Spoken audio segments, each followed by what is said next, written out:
Kemudian sama Ufuk saya suka banget, judulnya City of Bones,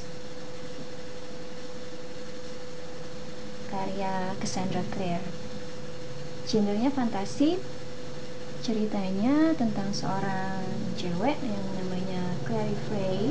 Suatu hari dia pergi sama sahabatnya Simon ke sebuah klub, dan di sana dia ngeliat seorang cowok dikeroyok sama 3 orang remaja, dan bukan cuma dikeroyok tapi juga dibunuh. Clary shock banget, bukan cuma karena dia ngeliat si cowok itu dibunuh dan menghilang gitu aja, tapi juga kenapa Simon dan security club kok nggak bisa ngelihat si 3 remaja itu.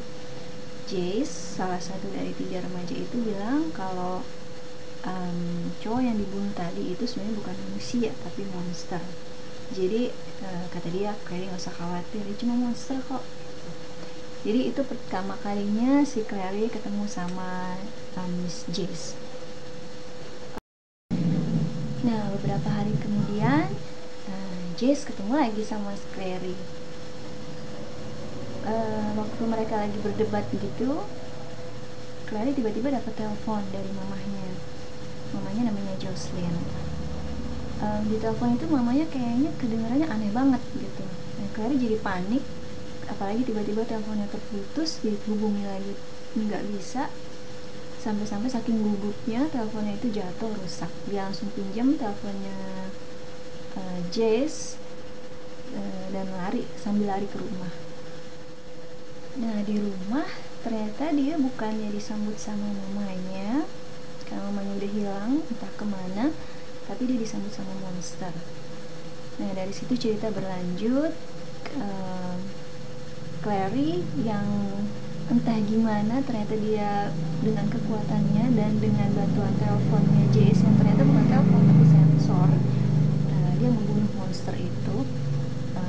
Jace membawa Clary ke institut.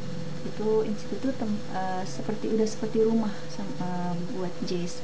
Di sana Clary mulai tahu tentang dunia Jace, si pemburu bayangan. Nah, sejak itu tujuan Clary cuma satu, nemuin lagi mamanya. Nah, ceritanya berlanjut tentang usaha Clary dibantu dengan Jace dan Alec dan Isabel untuk menemuin lagi mamanya itu.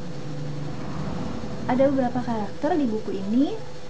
Pertama, pastinya si Clary Fay, tokoh utamanya. Dia cewek remaja, digambarinnya rambutnya merah.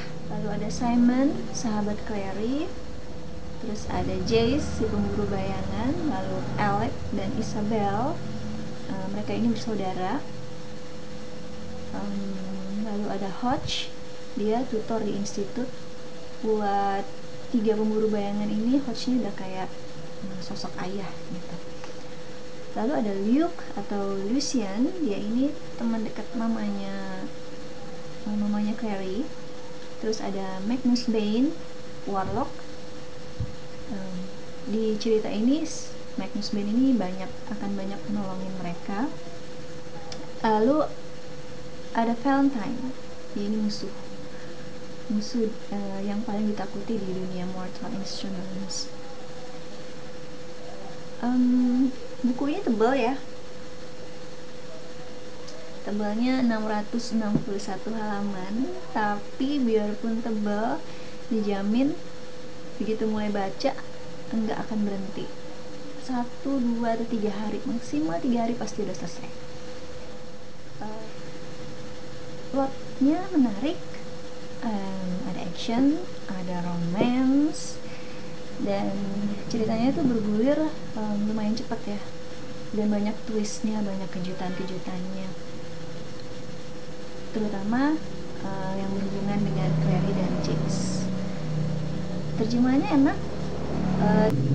Kalaupun ada kekurangan, buat saya sih kurangnya karakter untuk bisa kita taksir. Cuma ada Jace doang, yang lainnya nggak bisa kita taksir. Ya, kalau Alec mungkin kita akan senang sama dia sebagai sahabat aja gitu, atau Simon, dia itu tipe cowok yang enak dijadiin sahabat aja. Pokoknya cowok yang bisa kita taksir di buku ini tuh cuma Jace atau mungkin Lee, karena dia itu dewasa dan melindungi. Buku ini ada buku pertama dari serial Mortal Instruments. Keseluruhannya ada 6 buku. Yang pertama ini City of Bones, covernya kayaknya ini Jace. Yang kedua City of Ashes, terus ada City of Glass, City of Fallen Angels, City of Lost Souls, dan yang terakhir City of Heavenly Fire. Di Amerika sendiri yang terbit itu baru 4, baru sampai volume keempat, sementara yang sudah diterbitin sama Ufuk sampai volume ketiga. Kalau dari webnya sih, dari webnya Ufuk katanya sih City of Fallen Angels bakal segera terbit. Saya belum baca semuanya, tapi saya udah punya City of Ashes. Covernya ini mungkin Isabel kali ya, mungkin. Belum baca, nanti kalau udah baca pasti aku review. Dah.